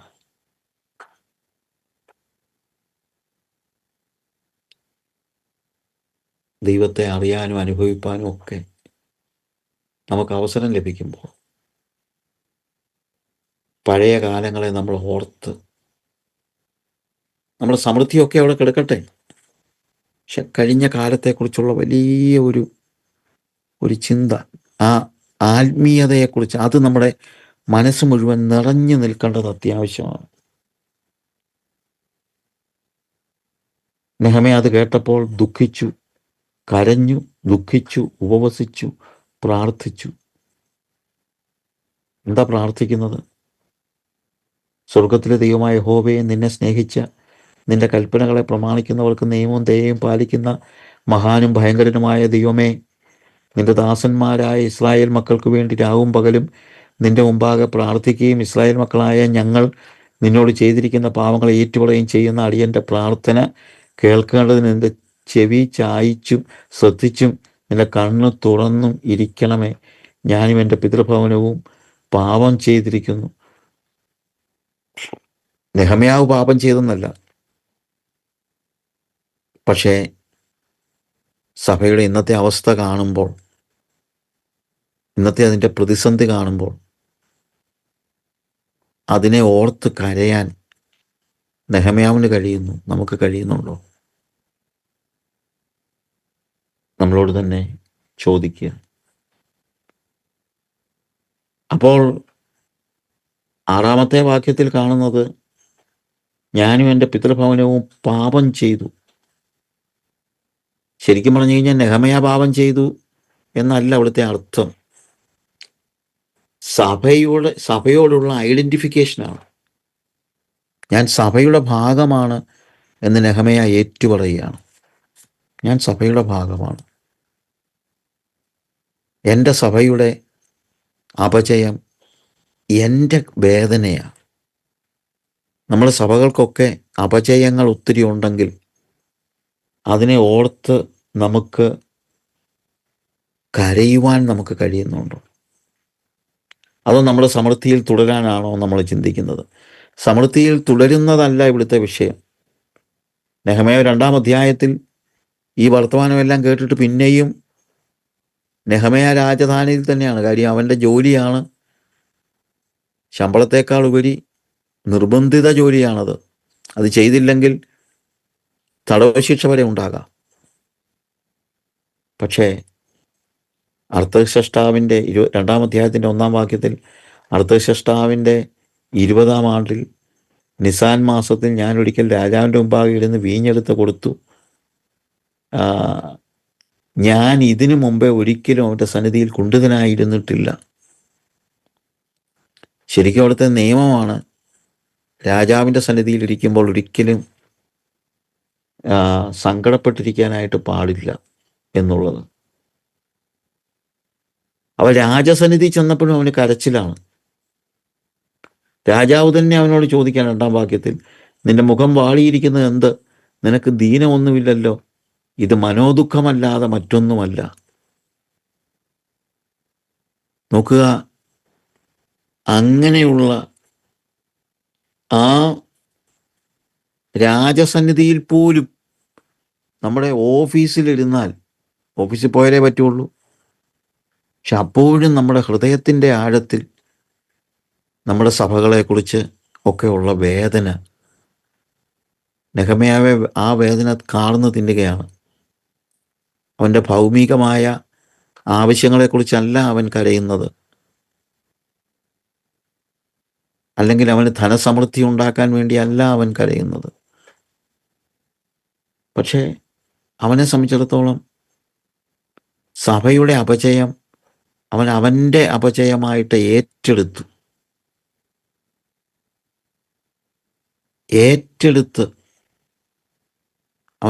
ഇപ്പോൾ അവൻ്റെ കയ്യിലാണ്. രാജസന്നിധിയിൽ പോലും അവൻ ദുഃഖിതനാണ് എന്നുള്ളതാണ് നമുക്ക് കാണാനായിട്ട് കഴിയുന്നതായ കാര്യം. രാജാവ് ചോദിച്ചു, എന്താ നീ ദുഃഖിക്കുന്നത്? 2-ാം അധ്യായത്തിൻ്റെ 3-ാം വാക്യത്തിൽ, അപ്പോൾ ഞാൻ ഏറ്റവും ഭയപ്പെട്ടു രാജാവിനോട് പറയുന്നത്, എൻ്റെ പിതാക്കന്മാരുടെ കല്ലറകളുള്ള പട്ടണം ശൂന്യമായും അതിൻ്റെ വാതിലുകൾ തീ കൊണ്ട് വെന്തും കിടക്കെ എൻ്റെ മുഖം വാടാതെ ഇരിക്കുന്നത് എന്ത് എന്നിങ്ങനെ ഞാൻ പറഞ്ഞു. ആ പിള്ളേര്, അല്ലെങ്കിൽ ഞാൻ ഏറ്റവും എൻ്റെ പിതാക്കന്മാരുടെ കല്ലറകളുള്ള പട്ടണം ശൂന്യമായും അതിൻ്റെ വാതിലുകൾ തീ കൊണ്ട് വെന്തും കിടക്കെ എനിക്ക് എങ്ങനെ ദുഃഖിക്കാതിരിക്കാൻ കഴിയും? നമ്മുടെ സഭകളുടെ അപജയത്തെക്കുറിച്ചൊരു വലിയ കരച്ചിൽ നമുക്ക് അനിവാര്യമാണ് പ്രിയമുള്ളവരെ. ഒരു കരച്ചിൽ. ഒരുപക്ഷെ ജനങ്ങൾക്കത് മനസ്സിലാകത്തില്ല, നമ്മുടെ ചുറ്റുമുള്ളവർക്കത് മനസ്സിലാകണമെന്ന് നിർബന്ധമില്ല. ഇസ്രായേൽ മക്കൾ ബാബേൽ നദിയുടെ തീരത്തിരുന്ന് കരയുമ്പോൾ നാട്ടുകാർക്കത് മനസ്സിലാകുന്നില്ല. നാട്ടുകാർ വന്നിട്ട് ചോദിക്കുന്ന ചോദ്യമുണ്ട് 137-ാം സങ്കീർത്തനത്തിൽ. ഞങ്ങൾ കരഞ്ഞു. എൻ്റെ 3-ാമത്തെ വാക്യത്തിൽ, ഞങ്ങളെ ബദ്ധരാക്കി കൊണ്ടുപോയവർ സിയോൻ ഗീതങ്ങളിലൊന്ന് ചൊല്ലുവിൻ എന്ന് പറഞ്ഞ ഗീതങ്ങളെയും ഞങ്ങളെ പീഡിപ്പിച്ചവർ സന്തോഷത്തെയും ഞങ്ങളോട് ചോദിച്ചു. നോക്കുക, നമ്മളെ പിടിച്ചുകൊണ്ട് പോയവർ പറയുക, നിങ്ങളൊരു പാട്ട് പാടിക്ക്, അത് നിങ്ങളുടെ ആത്മീയ പാട്ട് തന്നെ പാടിക്കൂ, കൈകളൊക്കെ ഒന്ന് അടിച്ച് സന്തോഷിച്ച്. പക്ഷേ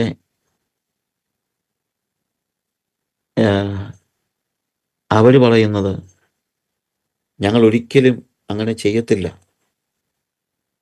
സിയോൻ ഗീതങ്ങളിലൊന്ന് പാടുവീൻ എന്നവരോട് പറഞ്ഞു. പക്ഷെ അവർ പറയുകയാണ്, ഞങ്ങൾ യഹോവയുടെ ഗീതം അന്യദേശത്ത് പാടുന്നത് എങ്ങനെ? അവർ പറയാം, ഇതൊരു അന്യദേശമാണ്, ഇവിടെ ആരാധനയില്ല. ഞങ്ങൾ എങ്ങനെയാണ് യഹോവയുടെ ഗീതം അന്യദേശത്ത് പാടുന്നത്? പാടണമെങ്കിൽ ഞങ്ങളുടെ ദേശം, ആ ദേശത്തിൻ്റെ നിലയിൽ ഞങ്ങൾ അതിനെ അനുഭവിക്കാൻ കഴിയുമ്പോഴേ ഞങ്ങൾക്ക് പാടാൻ കഴിയുള്ളൂ. യഹോവയുടെ ഗീതം ഞങ്ങൾക്ക് അന്യദേശത്ത് പാടാൻ പറ്റില്ല. ഇത് വായിച്ചപ്പോൾ എൻ്റെ മനസ്സിൽ, ഇത് പഠിച്ചപ്പോൾ എൻ്റെ മനസ്സിലുണ്ടായ ഒരു കാര്യമുണ്ട്. ഈ സങ്കീർത്തനക്കാർക്ക്, ഇസ്രായേൽ മക്കൾക്ക് ഒരു നല്ല ബോധ്യം ഉണ്ടായിരുന്നു, ഞങ്ങൾ ഞങ്ങളുടെ പാട്ടുകൾ അന്യദേശത്ത് പാടുകയില്ല എന്ന്. പക്ഷെ ഇന്ന് നമുക്കും നമ്മുടെ കുഞ്ഞുങ്ങൾക്കും അങ്ങനെ ഒരു ചിന്തയുണ്ടോ? പലപ്പോഴും അന്യദേശത്ത് യഹോവയുടെ ഗീതം പാടുന്നവരല്ലേ നമ്മളിൽ പലരും?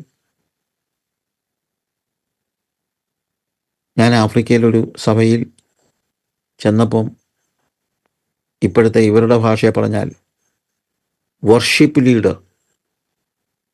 വർഷിപ്പ് നമുക്ക് ലീഡ് ചെയ്യാൻ പറ്റത്തില്ല, പാട്ട് വേണമെങ്കിൽ ലീഡ് ചെയ്യാം. പക്ഷെ ഇപ്പോൾ വന്നിരിക്കുന്ന പേര് വർഷിപ്പ് ലീഡർ എന്ന്. ഒരു പെങ്കൊച്ച, അവള് ഭയങ്കരമായിട്ട് പാട്ട് പാടി ഡാൻസ് ചെയ്ത് ഒടുവിൽ മുട്ടുകുത്തി കരഞ്ഞു, യേശുവേ യേശുവേ എന്ന് പറഞ്ഞ് കരയുക. എല്ലാം കഴിഞ്ഞിട്ട് അവൾ എൻ്റെ പ്രസംഗവും കഴിഞ്ഞപ്പോൾ, യോഗം കഴിഞ്ഞപ്പോൾ എൻ്റെ അടുത്ത് വന്നു. എൻ്റെ അടുത്ത് വന്നിട്ട് ചോദിച്ചു, എന്നോട് പറഞ്ഞു, pastor please pray for me. ഞാൻ ചോദിച്ചു, എന്തിനാണ് നിനക്ക് വേണ്ടി പ്രാർത്ഥിക്കേണ്ടത്? Please pray that I may get A husband. എനിക്കൊരു ഭർത്താവിനെ കിട്ടാൻ പ്രാർത്ഥിക്കണം. അപ്പം ഞാൻ അവളോട് ചോദിച്ചു, നീ മാരീഡ് അല്ലേ? നിനക്ക് കല്യാണം കഴിച്ചതല്ലേ? പിന്നെ അവൾ പറയുക, ഏതാ വർഷിപ്പ് ലീഡ് ചെയ്തുകൊണ്ടിരുന്ന കൊച്ചാ, അവളാ എല്ലാവരെയും ഇങ്ങനെ ആത്മാവിൽ ആരാധിപ്പിച്ചത്. അവൾ പറയുക, ഞാൻ കല്യാണം കഴിച്ചതാണ്, പക്ഷെ എനിക്ക് അവനെ ഇഷ്ടമില്ല, അതുകൊണ്ട് വേറൊരു ഭർത്താവിനെ കിട്ടാൻ പ്രാർത്ഥിക്കണമെന്ന്. അവൾ ആ പാട്ട് ലീഡ് ചെയ്യുന്നത്. യഹോവയുടെ ഗീതം അന്യദേശത്ത് പാടുന്നവർ. യഹോവയുടെ ഗീതം തന്നെയല്ല, പ്രസംഗങ്ങളും അങ്ങനെയുണ്ട്. ദൈവസന്നിധിയിൽ പ്രാഗൽഭ്യമില്ലാതെ എഴുന്നേറ്റ് നിന്നിട്ട് ലോകത്തിൻ്റെ ബുദ്ധി ഉപയോഗിച്ച് പ്രസംഗിക്കുന്നവരുമുണ്ട്. ഒരിക്കലും പാടില്ല. ഞങ്ങൾ യഹോവയുടെ ഗീതം അന്യദേശത്ത് പാടുകയില്ല. ഞങ്ങൾ യഹോവയുടെ ഗീതം അന്യദേശത്ത് പാടുന്നത് എങ്ങനെ? എന്നിട്ട് അവർ പറയുന്നതായ ഒരു കാര്യം 5-ാമത്തെ വാക്യത്തിൽ, യെരൂശലേമേ നിന്നെ ഞാൻ മറക്കുന്നുവെങ്കിൽ എൻ്റെ വലങ്കൈ മറന്നു പോകട്ടെ. നിന്നെ ഞാൻ ഓർക്കാതെ പോയാൽ, യെരൂശലേമിനെ എൻ്റെ മുഖ്യ സന്തോഷത്തേക്കാൾ വിലമതിക്കാതെ പോയാൽ എൻ്റെ നാവ് അണ്ണാക്കോട് പറ്റിപ്പോകട്ടെ. യെരൂശലേമേ ഞാൻ നിന്നെ മറക്കുന്നുവെങ്കിൽ എൻ്റെ വലങ്കൈ മറന്നു പോകട്ടെ. നെഹമ്യാവിനെ പോലെയുള്ള സമൃദ്ധിയിൽ ജീവിക്കുന്ന ആ പ്രവാസികളായ വ്യക്തികൾ, ആളുകൾ അവരോട് ചോദിക്കാൻ സാധ്യതയുള്ള ചോദ്യം, നിങ്ങളെന്തിനാണ് നിങ്ങളുടെ പഴയ കാര്യങ്ങളൊക്കെ പറഞ്ഞുകൊണ്ടിരിക്കുന്നത്?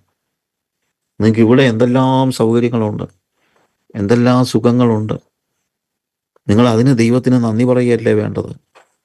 നിങ്ങളെന്തിനാ പഴയ കാലത്തെക്കുറിച്ച് പറഞ്ഞുകൊണ്ടിരിക്കുന്നത്? പക്ഷേ ഇവരെ സംബന്ധിച്ചിടത്തോളം അവർ പറയാ, ഞങ്ങൾക്ക് യെരൂശലേമിനെ മറക്കാൻ കഴിയില്ല.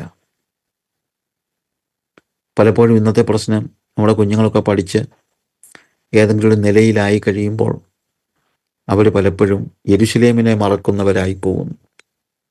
ദൈവത്തെ മറക്കുന്നവര്, ദൈവസഭയെ മറക്കുന്നവര്, ആരാധന മറക്കുന്നവർ. അതൊന്നും ഉണ്ടാകാതെ ഇരിക്കട്ടെ. ഇവിടെ ഈ യഹൂദന്മാരായ ഇസ്രായേല്യരായ ആളുകൾ പറയുകയാണ്, യെരൂശലേമേ നിന്നെ ഞാൻ മറന്നാൽ എൻ്റെ വലങ്കൈ മറന്നു പോകട്ടെ. അതിനോട് ചേർന്ന് പറയുന്നതായ കാര്യം, ഞാൻ നിന്നെ ഓർക്കാതെ പോയാൽ, യെരൂശലേമിനെ എൻ്റെ മുഖ്യ സന്തോഷത്തേക്കാൾ വിലമതിക്കാതെ പോയാൽ എൻ്റെ നാവ് അണ്ണാക്കോട് പറ്റിപ്പോകട്ടെ. യെരൂശലേമിനെ എൻ്റെ മുഖ്യ സന്തോഷത്തേക്കാൾ വിലമതിക്കാതെ പോയാൽ, എൻ്റെ ഏറ്റവും വലിയ സന്തോഷം എന്താണ്? What is my chiefest joy? എല്ലാവരും അതൊന്ന് ചോദിക്കണം. എൻ്റെ ഏറ്റവും വലിയ സന്തോഷം എന്താണ്? Is it God and God's kingdom? ദൈവവും ദൈവസഭയുമാണോ എൻ്റെ മുഖ്യ സന്തോഷം? അതോ ഭൗമിക നന്മകൾ എനിക്ക് കിട്ടുമ്പോൾ അതിൽ സന്തോഷിക്കാനാണോ ഞാൻ പരിശ്രമിക്കുന്നത്? എൻ്റെ മുഖ്യ സന്തോഷം എപ്പോഴും യേശുവും, ഓഫ് കോഴ്സ് നമ്മൾ 37-ാം സങ്കീർത്തനം 4-ാം വാക്യത്തിൽ യഹോവയിൽ തന്നെ രസിച്ചു കൊള്ളുക. എൻ്റെ രസം മുഴുവൻ യഹോവയാണ്. അങ്ങനെ ആയിരിക്കണം. ഭൂമിയിലുള്ളതൊന്നിലും രസിക്കാൻ എനിക്ക് കഴിയാതിരിക്കുക. ഭൂമിയിലുള്ളതിലൊന്നും രസിക്കാതെ. കൊലോസ്യർ 3-ലൊക്കെ നമ്മൾ വായിക്കുന്നത് അതാണ്. ഈ ഭൂമിയിലുള്ളതല്ല, ഉയരത്തിലുള്ളത് തന്നെ ചിന്തിപ്പിൻ. അതിൽ തന്നെയാണ് നമ്മൾ രസിക്കേണ്ടത്. നമ്മുടെ സന്തോഷം മുഴുവൻ ദൈവത്തിലും ദൈവസഭയിലും. അത് നമ്മൾ മനസ്സിലാക്കണം. ദൈവത്തിലും ദൈവസഭയിലും. യെരൂശലേമിനെ എൻ്റെ മുഖ്യ സന്തോഷത്തെക്കാൾ വിലമതിക്കാതെ പോയാൽ, what is my chiefest Joy? ഇന്ന് രാത്രി നമ്മൾ നമ്മളോടൊന്ന് ചോദിച്ചേ, ഭൂമിയിലുള്ള എന്തെങ്കിലും ഒന്നിൽ ദൈവത്തെക്കാൾ സന്തോഷിക്കാൻ എനിക്ക് കഴിയുമോ? എങ്കിൽ ഞാനൊരു പരാജയമാണ്. ഇസ്രായേൽ മക്കൾ ബാബിലോണിൽ അടിമകളായിരുന്നപ്പോഴും, ബാബിലോണിൻ്റെ സമൃദ്ധിയിൽ അവർ മുങ്ങിയിരുന്നപ്പോഴും, ബാബിലോണിൻ്റെ സമൃദ്ധിയിൽ അവർ സന്തോഷിച്ചില്ല. അവർ ദൈവത്തെ ഓർത്തു, ദൈവസഭയെ ഓർത്തു, ദൈവജനത്തെ ഓർത്തു. അവരുടെ സന്തോഷം മുഴുവൻ ദൈവവും ദൈവസഭയും ദൈവജനവുമായിരുന്നു. നമുക്കും അങ്ങനെ വേണം. യെരൂശലേമിനെ ഓർക്കുന്നവർ. പ്രിയമുള്ളവരെ, നമ്മൾ ബാബേൽ നദിയുടെ തീരത്തിരുന്ന് സ്തോത്രഗീതം പാടുകയല്ല. ഞങ്ങളെ ഞങ്ങളുടെ പ്രയാസങ്ങളിൽ നിന്ന് വിടുവിച്ച് സമൃദ്ധിയുടെ ലോകത്തിലേക്ക് കൊണ്ടുവന്നതോടത്ത് സ്തോത്രം എന്നല്ല അവർ പറയുന്നത്. കർത്താവേ, ഞങ്ങളുടെ സഭ എവിടെ? ഞങ്ങളുടെ ജനങ്ങൾ എവിടെ? ദൈവരാജ്യം എവിടെ? ദൈവരാജ്യത്തിൻ്റെ പ്രജകൾ എവിടെ? എൻ്റെ സഹോദരങ്ങൾ എവിടെ? അവരുടെ മതിൽ ഇടിഞ്ഞു കിടക്കുകയാണോ? അവരിലേക്ക് ലോകം പ്രവേശിച്ചിരിക്കുന്നുവോ? സഭയുടെ അപജയങ്ങളൊക്കെ ഓർത്തവർ കരയുകയാണ്. യെരൂശലേമിനെ ഓർത്തപ്പോൾ ഞങ്ങൾ കരഞ്ഞു. അവരുടെ കഴിഞ്ഞ കാലത്തെ ആത്മീയ അനുഭവങ്ങളെയൊക്കെ അവരോർത്തു. നമ്മൾ എത്ര സമൃദ്ധിയിൽ പോയാലും, ബാബിലോണിൽ സമൃദ്ധിയുണ്ട്, പക്ഷേ ദൈവികത അനുഭവിക്കുവാൻ അവർക്ക് കഴിയുന്നില്ല. ആ സമൃദ്ധിയുടെ ലോകത്ത് അതിനെ ഓർത്ത് പാട്ട് പാടിക്കൊണ്ടിരിക്കും. നീ ഒരു സിയോൻ ഗീതം പാട്, ഇവിടെ പാടിക്കൂ, നിനക്ക് ദൈവം ഇത്രയും തന്നില്ലേ? അതിനെ ഓർത്ത് നന്ദി പറഞ്ഞു, അതിനെ ഓർത്ത് നന്ദിയൊക്കെ പറഞ്ഞു. പക്ഷെ വേറെ കാര്യമുണ്ട്, യഹോവയുടെ ഗീതം ഞങ്ങൾ അന്യദേശത്ത് പാടുന്നത് എങ്ങനെ? എൻ്റെ ഈ ലോകം ഒരു അന്യദേശമാണെന്ന് അവർക്ക് ബോധ്യമുണ്ടായിരുന്നു. നമ്മുടെ പ്രശ്നം എന്തെന്നറിയാമോ? നമ്മൾ ഈ ലോകത്തെ നമ്മുടേതാക്കി വെച്ചിരിക്കുകയാണ്. കർത്താവ് പറഞ്ഞു, ഈ ലോകം, നിങ്ങൾ ലോകക്കാരല്ല, നിങ്ങൾ ലോകത്തിലാണ് ജീവിക്കുന്നത്, പക്ഷെ നിങ്ങൾ ലൗകികരല്ല. ഞങ്ങൾ അന്യദേശത്താണ് എന്നുള്ളൊരു ചിന്ത. ആ അന്യദേശത്ത് ദൈവബന്ധം അവർക്കില്ലാതില്ല. പക്ഷെ വേറെ കാര്യമുണ്ട്, അവിടെ സ്തോത്ര പ്രാർത്ഥന നടത്തുകയുമല്ല. ഇന്ന് രാത്രിയിൽ നമുക്ക് ദൈവത്തെയും ദൈവസഭയെയും ഓർക്കാം. നമ്മുടെ ഐഡൻറ്റിറ്റി നമ്മുടെ സമൃദ്ധിയിൽ കണ്ടെത്തും. ഇന്ന് പറ്റുന്ന പ്രശ്നം അതാണ്. നമ്മുടെ ഐഡൻറ്റിറ്റി നമ്മൾ കണ്ടെത്തുന്നത് നമുക്ക് ദൈവം നൽകിയ സമൃദ്ധിയിലാണ്, പ്രോസ്പെരിറ്റിയിലാണ്. അല്ല, നമ്മുടെ ഐഡൻറ്റിറ്റി കണ്ടെത്തേണ്ടത് നമ്മുടെ ആരാധനയിലാണ്, നമ്മുടെ ദൈവബന്ധത്തിലാണ്. ഞാൻ യെരൂശലേമിനെ മറന്നുപോയാൽ എൻ്റെ വലം കൈ മറന്നു പോകട്ടെ. യെരൂശലേമിന് എൻ്റെ മുഖ്യ സന്തോഷത്തേക്കാൾ എൻ്റെ മുഖ്യ സന്തോഷം ദൈവവും ദൈവസഭയുമാണ്. ഇന്ന് രാത്രിയിൽ അത് പറയാൻ നമുക്ക് കഴിയുമോ? എൻ്റെ മുഖ്യ സന്തോഷം ഭൂമിയിലുള്ളതൊന്നുമല്ല. എൻ്റെ മുഖ്യ സന്തോഷം ദൈവവും ദൈവസഭയും ദൈവരാജ്യവുമാണ്. ദൈവമായ കർത്താവ് നിങ്ങളെ സഹായിക്കുമാറാകട്ടെ. ആമേൻ. സ്തോത്രം.